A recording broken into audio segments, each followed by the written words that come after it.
Board sexual reproduction, Bihar board sexual reproduction. Hello friend, good morning to everyone.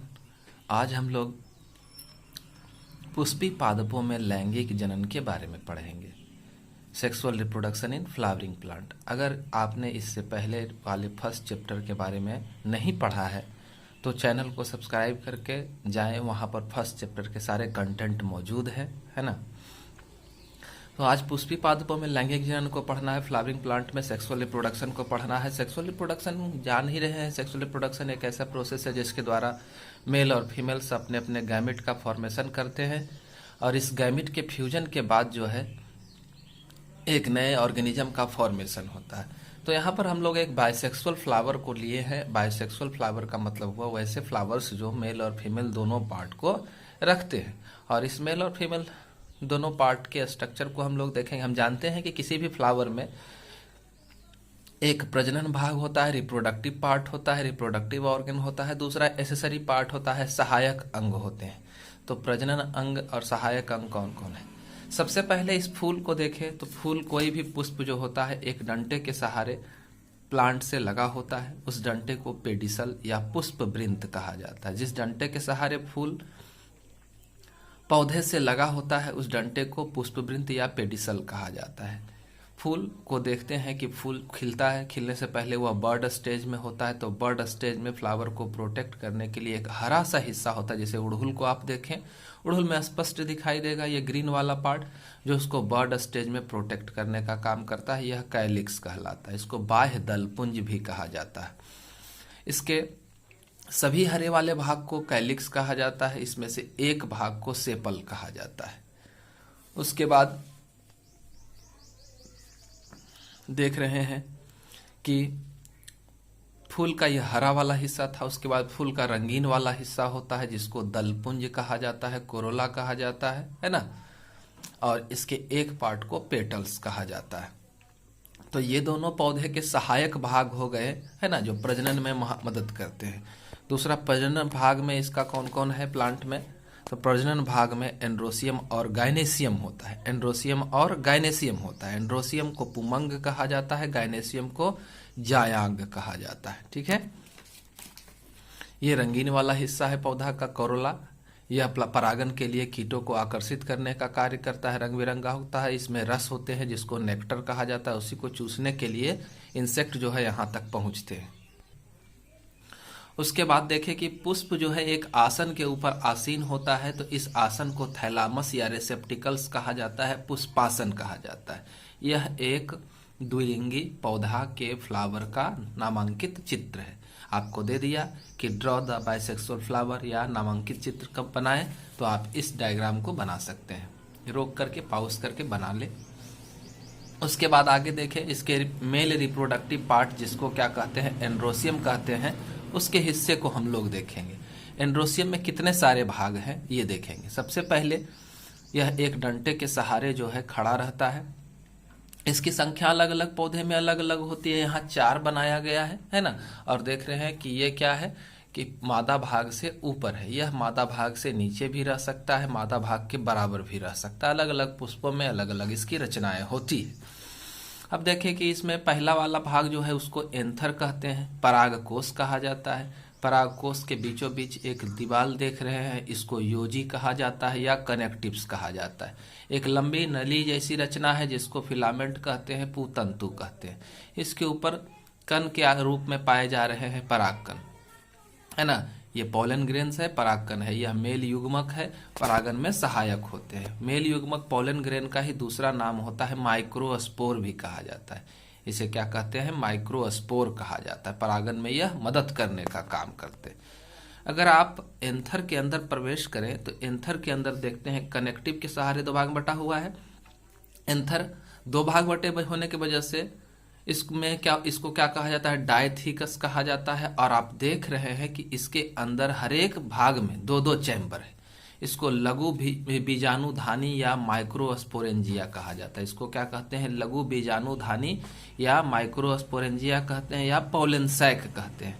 इसी के अंदर परागकण, नर युग्मक परागकण का निर्माण होता है। ठीक है। परागकण, पोलन ग्रेन, माइक्रोस्पोर माइक्रोस्पोर, इसी का नाम लिखे हैं लघु बीजाणु धानी। ठीक है, इस पूरी रचना को हम लोग स्टामेन या पुंकेसर भी कहते हैं। नर भाग को क्या कहा जाता है? स्टामेन या पुंकेसर भी कहा जाता है। जब ढेर सारे पुंकेसर एक साथ मिलते हैं तो उसके संग्रह को ही क्या कहते हैं? जायांग कहा जाता है। हम जानते ही हैं कि पौधे में पुष्प जो है वही क्या करते हैं? प्रजनन का कार्य संपन्न कराते हैं, क्योंकि पुष्प के अंदर ही नर और मादा भाग दोनों जन उपस्थित होते हैं। तो अब हम लोग माइक्रोस्पोर यानी कि पोलन ग्रेन यानी कि परागकण के निर्माण के बारे में जानेंगे, है ना। याद रखें कि पोलन ग्रेन को क्या कहा जाता है? परागकण कहा जाता है। और यह जो आपका मादा भाग है ना, ये मादा भाग जो है, मादा भाग के अंदर जो होता है इस तरह से रचना होती है, जिसको ओव्यूल अंडाणु कहा जाता है। और यह जो है मादा युग्मक है। ठीक है, तो नर युग्मक के निर्माण के बारे में यानी कि माइक्रोस्पोरोजेनेसिस के बारे में यानी कि लघु बीजाणु जनन के बारे में हम लोग पढ़ेंगे कैसे होता है ये। तो एंथर के अंदर जो आप लोगों ने माइक्रोस्पोरेंजिया देखा, बीजाणु थैली देखा, लघु बीजाणु थैली देखा, उस थैली के अंदर कुछ खास कोशिकाएं होती है। उस खास कोशिकाओं को पराग मातृ कोशिका, pollen mother cell, PMC short में, है ना, या माइक्रोस्पोर मदर सेल कहा जाता है। इस पराग मातृ कोशिका में अर्धसूत्री विभाजन होता है। विभाजन दो प्रकार का है, समसूत्री और अर्धसूत्री। तो अर्धसूत्री विभाजन के फलस्वरूप ही माइक्रोस्पोर यानी कि पोलन ग्रेन का निर्माण होता है। हम जानते हैं कि अर्धसूत्री विभाजन के द्वारा जो भी कोशिकाएं बनती है उसमें गुणसूत्र की संख्या, है ना, मातृ कोशिका के आधा होती है। ठीक है, तो पीएमसी एक पोलन मदर कोशिका में जब अर्धसूत्री विभाजन होता है तो अर्धसूत्री विभाजन के बारे में हम लोग जानते हैं कि इसमें एक कोशिका से 4 कोशिकाओं का निर्माण होता है। ये चारों कोशिकाएं कैसी होती है? हैप्लॉइड होती है, अर्धगुणित होती है। ठीक है, इसको माइक्रोस्पोर टेट्राड कहा जाता है। ठीक है, इसे क्या कहेंगे? माइक्रोस्पोर टेट्राड कहा जाएगा। और यही माइक्रोस्पोर टेट्राड यानी कि माइक्रोस्पोर जो है पोलन ग्रेन का निर्माण करता है, परिपक्व होता है तो। और जब परिपक्व हो जाता है एंथर के अंदर, तो एंथर जो आप देख रहे हैं इस तरह की रचना है एंथर। तो इस एंथर में क्या हो जाएगा? डेहिसेस होगा, एंथर फट जाता है किनारे से और यहीं से परागकण जो होते हैं मुक्त होते हैं। ठीक है, परागकोश के स्फुटन कहते हैं इसे। अब आप देखें कि यह जो परागकोश है इसमें से इसके अंदर जो आप एक थैली देख रहे हैं माइक्रोस्पोरेंजिया, उस थैली के दीवार की बनावट कैसी होती है? लघु बीजाणुधानी माइक्रोस्पोरेंजिया के दीवार की बनावट कैसी होती है, इसका को देखना है। तो देखिए यहाँ पर लिया गया है क्या? टीएस सेक्शन लिया गया है एंथर का, है ना। एक परिपक्व एंथर को हम लोगों ने काटा है। काटने के बाद देखा है कि इसमें कितने सारे दीवाल होते हैं, रचनाएं कैसी होती है। तो सबसे पहले आप देखें कि एंथर का टीएस सेक्शन लग रहा है कि ये आपका माइक्रोस्पोरेंजिया है, 1 2 3 4, है ना, चारों है। और इसके बीच में ये वाली जो रचना है कनेक्टिव्स है, बीच को दोनों को अलग करने वाली। तो सबसे किनारे आप देख रहे हैं क्या है? एपिडर्मिज है। एपिडर्मिज पैरेन्काइमा से बना हुआ होता है, पैरेन्काइमा उत्तक से बना होता है, बाह्य त्वचा का निर्माण करता है ये। इसके बाद आप देख रहे हैं दोनों ये उजला वाला हिस्सा इतना दूर का, यह कहलाता है इंडोथिकम। इसको अंतःस्थीसियम भी कहा जाता है, अंतःस्थीसियम भी कहा जाता है। ठीक है, उसके बाद आप देखते हैं क्या कि ये वाला खाली हिस्सा बीच का है ना। तो ये खाली हिस्सा यहाँ से लेकर के आपका यहाँ तक ये पूरा हिस्सा जो है वो क्या कहलाता है? मिडिल लेयर कहलाता है। उसको क्या कहा जाएगा? मिडिल लेयर, मध्य परत कहलाता है। उसके बाद ये माइक्रोस्पोरेंजिया हो गया। माइक्रोस्पोरेंजिया के अंदर क्या भरे होंगे? एक खास तरह के टिश्यू जिसको क्या कहा जाएगा? स्पोरोजिनस टिश्यू, जो स्पोर का निर्माण यानी कि पोलन ग्रेन का निर्माण कर सकते हैं, उस तरह के टिश्यू को स्पोरोजिनस टिश्यू कहा जाता है। इसी के अंदर पीएमसी पोलन मदर सेल होते हैं और वही क्या करते हैं? पोलन ग्रेन का निर्माण करते हैं। पोलन ग्रेन निर्माण के समय काफी ऊर्जा की जरूरत होती है। तो ये वाला हिस्सा देखें, इतना दूर का जो हिस्सा है यह टैप्टम कहलाता है। यह पोलन ग्रेन निर्माण के लिए आवश्यक ऊर्जा को उपलब्ध कराने का काम करता है। यह रचना हुई। ठीक है,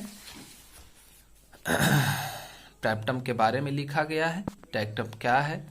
इसमें 1 या 2 केंद्रक रह सकते हैं, पोलन ग्रेन को पोषण प्रदान करेगा। इसी को लेयर के हिसाब से दिखाया गया। स्पोरोजिनस टिश्यू देखे, एपिडर्मिस, इंडोथिकम, मिडिल लेयर है ना, स्पोरोजिनस टिश्यू है, माइक्रोस्पोर मदर सेल, इसी में पीएमसी मौजूद है। कौन है? पीएमसी। और टैप्टम भी मौजूद है जो खाना प्रोवाइड करेगा इस एरिया को।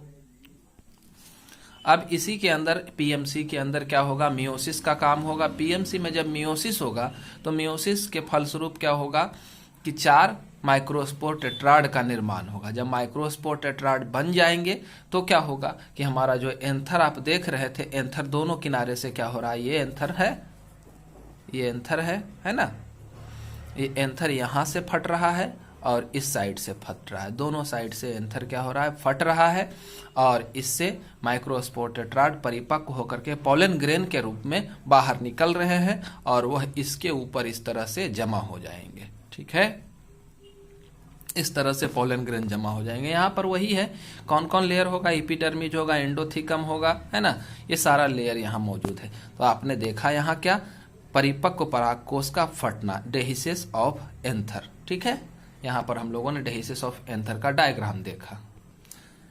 इसके बाद हम लोग देखते हैं कि हमारा जो परागकण है, पोलन ग्रेन है, मेल युग्मक है ना, नर युग्मकोद्भिद है, मेल गैमेटोफाइट है, यह कैसा होता है, कैसे देखने में लगता है। तो आप इसको आसपास के वातावरण में मौजूद फूलों के द्वारा महसूस कर सकते हैं, देख सकते हैं।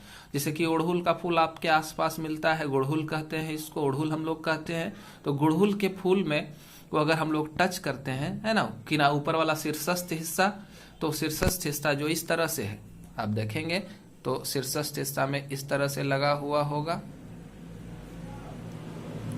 है ना। तो इसको आप टच करिएगा तो हाथ में देखिएगा येलो पाउडरी सबस्टांस आ जाता है। यह येलो पाउडरी सबस्टांस जो है वही पोलन ग्रेन है, नर युग्मक है। कैसा होता है यह ज्यादातर ओवल और स्फेरिकल शेप का होता है, काफी छोटा होता है, 25 से 50 माइक्रोमीटर इसका व्यास होता है। ठीक है, अब इसकी रचना को अगर हम लोग देखें तो कोई भी पोलन ग्रेन जो होता है उसमें 2 लेयर होता है। ये इस तरह से 2 लेयर है ना, और इस दोनों लेयर के पास क्या क्या है, बाहर के लेयर को क्या कहते हैं, तो बाहर के लेयर को एक जाइन कहा जाता है। क्या कहते हैं इसको, एक जाइन कहते हैं। एक जाइन बना होता है एक खास केमिकल से, इस केमिकल को स्पोरोपोलेनिन कहा जाता है। इस केमिकल का नाम क्या है, स्पोरोपोलेनिन। स्पोरोपोलेनिन के बारे में कहा जाता है कि यह काफी प्रतिरोधक क्षमता को रखता है।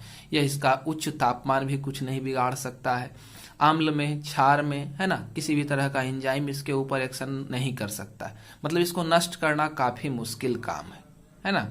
कहीं भी गर्म ताप में डाल दीजिए फिर भी इसको नुकसान नहीं पहुंचेगा। ये जो देख रहे हैं एक्जाइन है, ठीक है। उसके बाद है काफी हार्ड सब्सटेंस, यानी कि पोलन जो हो गया काफी हार्ड हो गया। उसके बाद देख रहे हैं कि पोलन ग्रेन के एक्जाइन के बगल में एक छोटा सा छिद्र जैसा रचना बनाया गया, इसको जर्म पोर कहते हैं। यहाँ पर स्पोरोपोलेनिन अब्सेंट होता है। स्पोरोपोलेनिन के नहीं होने के वजह से ही अंदर के मटेरियल्स जो है यहीं इसी जगह से बाहर निकल सकते हैं। ठीक है, उसके बाद के लेयर को देखें, ये जो अंदर वाला है इसको क्या कहते हैं, एक्जाइन के बाद इंटाइन कहा जाता है। यह थोड़ा मुलायम होता है, सेल्यूलोज और पेक्टिन का बना हुआ होता है, यह आसानी से डिग्रेडेबल हो सकता है। अब देखें कि बहुत सारे परागकण जो होते हैं, बहुत सारे पौधे में परागन की प्रक्रिया जो होती है वो इंसेक्ट के द्वारा पूरी कराई जाती है। इंसेक्ट जब फूलों के ऊपर बैठते हैं उसका रस चूसने के लिए, तो क्या होता है कि साथ साथ पोलन ग्रेन भी उनके पैरों में चिपक जाते हैं। ठीक है, और ये पोलन ग्रेन चिपक जाते हैं तो एक्जाइन तो चिपकेगा नहीं, तो इसके लिए उस पोलन ग्रेन का जिस पर की जो कि इंसेक्ट से पॉलिनेटेड होते हैं, जिससे इंसेक्ट से परागन होगा, उसके ऊपर एक खास लेयर होता है जिसको कहते हैं पोलन किट। और यह स्टिकी है, चिपचिपा है, यह आसानी से पोलन ग्रेन को इंसेक्ट के पैरों में चिपका देता है। फिर इंसेक्ट एक पौधे से दूसरे पौधे पर पहुंचते हैं और परागन की प्रक्रिया संपन्न होती है। ठीक है, तो परागन में हम लोग देखें कि मैच्योर परागन में क्या होगा, हैप्लॉइड होगा, ये एन होगा। अब देखें कि इसके अंदर क्या कुछ रचनाएं होती है। एक्जाइन इंटाइन लेयर को तो हम लोग देख लिए। अब एक परिपक्व परागकण के अंदर जो होता है 2 तरह की कोशिकाएं होती है। एक को जेनरेटिव कोशिका कहा जाता है और दूसरे को वेजिटेटिव कोशिका कहा जाता है। जेनरेटिव कोशिका क्या है, तो यह वेजिटेटिव कोशिका के साइटोप्लाज्म में तैरता रहता है, स्पाइंडल शेप का होता है। ठीक है, अब देखें कि वेजिटेटिव कोशिका का काम क्या है, तो यह भोजन को रखता है और जनरेटिव कोशिका को भोजन प्रदान करने का काम करता है। हम जानते हैं एंजियोस्पर्म प्लांट। एंजियोस्पर्म प्लांट किसको कहते हैं, तो फूल देने वाले पौधे जिसके बीज जो होते हैं वो एक कवर के अंदर होते हैं, जैसे कि मक्का हो गया आपका, आम हो गया, हमारे आसपास मिलने वाले अधिकतर फल जो हैं, चावल हो गया छिलके के अंदर है, तो वो एंजियोस्पर्म कहलाता है। तो 60% एंजियोस्पर्म में क्या होता है, परागकण में 2 ही कोशिका होती है, एक वेजिटेटिव और 2 एक जेनरेटिव। लेकिन 40% एंजियोस्पर्म में क्या होता है कि जेनरेटिव कोशिका जो होती है वह समसूत्री विभाजन करती है। समसूत्री विभाजन करने के बाद यह 2 कोशिकाओं का निर्माण करती है, यानी कि जब मुक्त होगा तो इससे 3 कोशिकाएं मुक्त होगी, 2 जेनरेटिव कोशिका और 1 वेजिटेटिव कोशिका, है ना, 2 जेनरेटिव कोशिका और 1 वेजिटेटिव कोशिका। तो इस तरह से हम लोगों ने परागकण की रचना का अध्ययन किया। परागकण के अंदर कितनी कोशिकाएं होती है, किस कोशिका का क्या काम है, तो आप लोगों ने समझा कि वेजिटेटिव पोषण प्रदान करता है और जेनरेटिव प्रजनन में मदद करता है। इसके द्वारा ही नए जीवों का निर्माण होता है। ठीक है, नए सीड का निर्माण होगा। अब देखिए पोलन ग्रेन जो है, पोलन ग्रेन हमारे लिए लाभदायक के साथ साथ परागन होता है तो लाभदायक ही है, लेकिन बहुत सारे पोलन ग्रेन्स जो होते हैं वो एलर्जी उत्पन्न करते हैं। बहुत सारे पौधे की प्रजातियां एलर्जी उत्पन्न करती है, जिससे कि मनुष्य में खुजली, है ना, श्वसन संबंधी बीमारी, अस्थमा, ब्रोंकाइटिस जैसी बीमारियां उत्पन्न होती है। जैसे कि दूब घास है, पार्थेनियम है, रैगवीड है, देवदार है, यूकलिप्टस है, पार्थेनियम को गाजर घास भी कहते हैं, है ना। जब गेहूं का ग्रीन रेवोल्यूशन हुआ था और तब गेहूं की जो प्रजाति अमेरिका से हमारे यहाँ पहुंची थी, उसी के साथ यह गाजर घास भी हमारे यहाँ पहुंच गया था और काफी ज्यादा एलर्जी उत्पन्न करता है। पोलन ग्रेन के नुकसान के साथ साथ हमारे लिए काफी फायदेमंद भी पोलन ग्रेन से है। पोलन ग्रेन जो होता है पोषक तत्वों से भरपूर होता है, इसलिए स्वास्थ्यवर्धक खाद्य सामग्री का निर्माण इससे होता है। आहार संपूरक के रूप में इसका प्रयोग किया जाता है। बाजार में पोलन टैबलेट, पोलन पाउडर मौजूद है। खिलाड़ी, धावक, घोड़ा जो है उसकी खारी क्षमता में ये वृद्धि कर देता है, काफी ऊर्जा को रखता है ना। अब परागकण के बारे में देखें कि परागकण की जीवन क्षमता क्या होती है। जीवन क्षमता हुआ कि वह जन्म से लेकर के कितने दिन तक वह परागण कराने में सक्षम होता है। पौधे से निकल करके वो कितने दिन तक नष्ट नहीं होता है, कितने समय तक नष्ट नहीं होता है, वही उसका जीवन क्षमता कहलाता है। परागकोश तो ये इसमें से जैसे कि आप देखें गेहूं, धान, मोथा, ये सब के परागकण जो होते हैं अल्पजीवी होते हैं। गेहूं, बाजरा को देखें तो मात्र 30 मिनट, पोलन ग्रेन जो है पौधा से मुक्त हुआ तो उसके 30 मिनट के अंदर ही उसका जीवन क्या हो जाता है, खत्म हो जाता है। परागण अगर नहीं हुआ तो पोलन ग्रेन नष्ट हो जाएगा। सनफ्लावर का परागकण जो है 3 घंटे तक अगर दूसरे पारा पौधे तक पहुंच गया तो परागण करा सकता है, 3 घंटे के बाद वह मृत हो जाता है। कुछ पौधे की फैमिली को देखें, सोलेनेसी है, रूटेसी है, ब्रासिकेसी है। इसके परागकण पौधे से मुक्त होने के बाद 1 से 3 महीने तक जीवित रहते हैं और पौधे में परागण करा सकते हैं। कुछ पौधे के परागकण तो 6 महीने या उससे भी अधिक तक जीवित रहते हैं, परागण कराने में सक्षम होते हैं। अब देखिए, अगर हम चाहते हैं कि हाइब्रिडाइजेशन कराना है, नए नए किस्म के पौधे को विकसित कराना है, तो इसके लिए हम लोग क्या करते हैं, परागकण को लिक्विड नाइट्रोजन में -196 डिग्री सेंटीग्रेड में रख दिया जाता है, भंडारित करते हैं और फिर उसको प्रजनन कराने के लिए यूज करते हैं।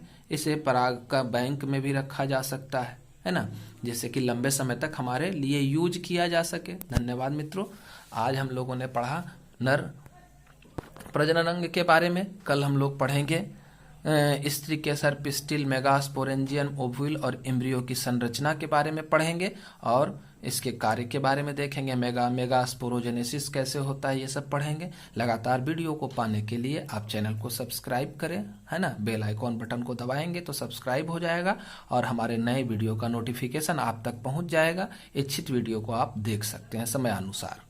धन्यवाद।